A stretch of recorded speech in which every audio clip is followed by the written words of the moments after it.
ভাগবতের একাদশ স্কন্ধে সম্ভবত অষ্টম অধ্যায় দেখে নেবে, হ্যাঁ, যেখানে পিঙ্গলা একজন পতিতা একজন স্ত্রীলোক। তিনি রাতের বেলা অপেক্ষায় আছেন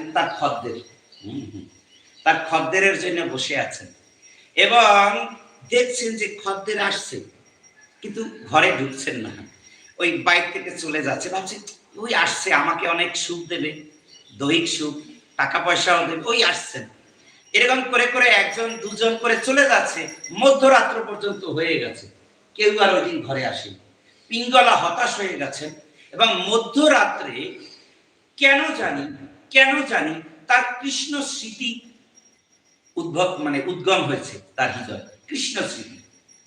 এবং পিঙ্গলা যথার্থ আধ্যাত্মিক চেতনা প্রাপ্ত হয়েছে।